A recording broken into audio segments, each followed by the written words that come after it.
And I hear that Ruto is planning some very plans of which also include how to muzzle we, prophets of God. I say, Ruto, go ahead and muzzle those ones. But go ahead and muzzle and control social media, legislation for all that. But don't touch my line. Don't touch my line. Don't come across my path. Ruto was my neighbor here in Eldoret. And Ruto was in the same school that I also went. So some of his teachers were my teachers. And that one notwithstanding, it happens that I'm a prophet God raised before Ruto became president.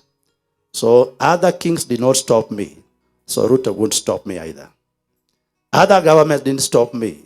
So this government won't stop me as well. Kibaki appreciated my ministry. And during his time, I did not see anybody looking for me.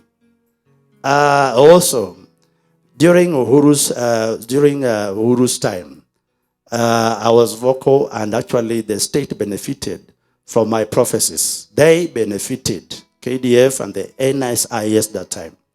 And the government benefited from my prophecy that time. So Ruto knows. Ruto comes to power, he's a beneficiary of my prophecies. Because he has some prophets who actually angle themselves to hear, what do I say? And they pick from me for their benefit. So Ruto knows that he can't do away with me. And you can't do away with me. So state is a beneficiary of this ministry. And so those persons that keep telling the president how to deal with Onyango, I tell you, you want to wake up in the morning. And let there be no prophets or clergy who can dare my path. I am a prophet that still has fire. And so, elements that want to feed Ruto some funny stories about me, I'm telling you, you'll want me to pray for you. You'll want me to pray for you because God will plague you terribly and seriously. Now, I want to remind the state and also Ruto that when the dying king sent an army to arrest one prophet Elijah, did they survive? Did they survive? They did not survive. And to me to reach where I've reached today is at a price that I've had to pay. And God has had to fashion me a weapon for war in his hands. So in the goodness of God, Ruto is warned by God because he is also just like any other man.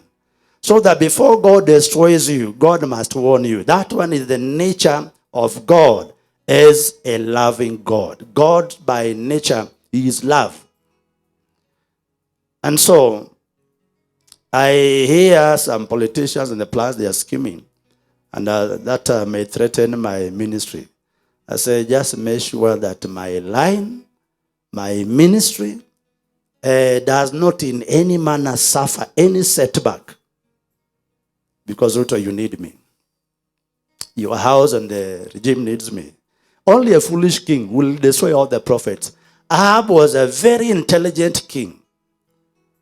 But the only thing that qualified Ahab as a foolish king, he disregarded the place of God in his life.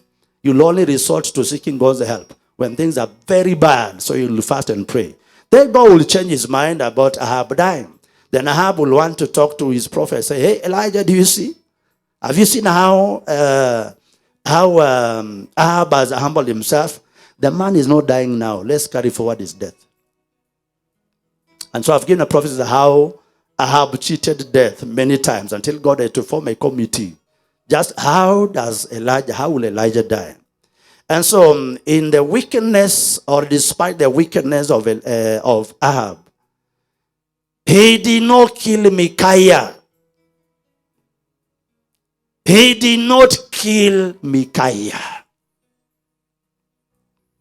So he died by the prophecy of prophet Micaiah.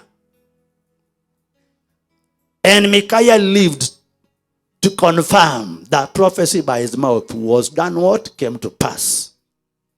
Now, 2 Chronicles 18 ends by the death of Ahab.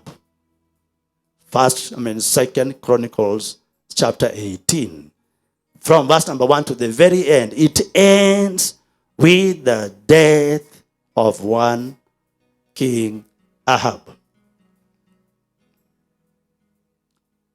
And I'm sure that Ahab knew the benefits of Micaiah the prophet. So he'll always, though he had 900 prophets in his camp, that the prophet of Baal and the prophet of Baal as well as the grove, Ahab had actually had the insight always to give a benefit of doubt and consult and want to hear what is prophet of God Elijah saying. What was the prophet of God Micaiah saying? So today also I tell Ruto and his subjects, Kenya will be in a lot of darkness when you don't have a prophet that gives you a true word of God. All those prophets that are around you, they are fake. They are all fake, whether they be archbishops and bishops, whether they be apostles and evangelists and prophets, whether they be what they are, the titles plus no titles. Here is where the word of God has come across without compromise, without bahasha, without favors, and I've never had a favor from the state. And so I just want to remind Ruto, when they took to want to legislate the church, I said, Ruto, ndakukanyagia from here. That thing will never see the light of the day. And I said it that I will frustrate it in the realm of the spirit. Today, someone reminded Ruto, my word came to pass. They were all the prophets, all of them. And I said that committee person that actually were in it, who are serving the interest of Ruto in frustrating church, God will judge them.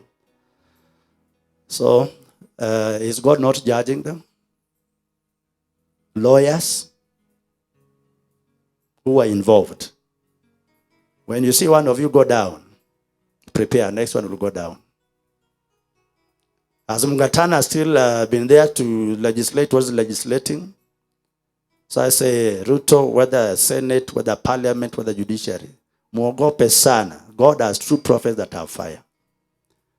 And so, whereas I may not condone wickedness in social media, I'm also out to condemn and as well as also warn that muzzling the media could actually send out a signal that Ruto, you are a true dictator and that you are out for no good. For that one, I also will stop you. I will stop you in the realm of the spirit. So, my space be allowed. I'm preaching and I'm ministering. And Ruto, you need me to know what will happen tomorrow.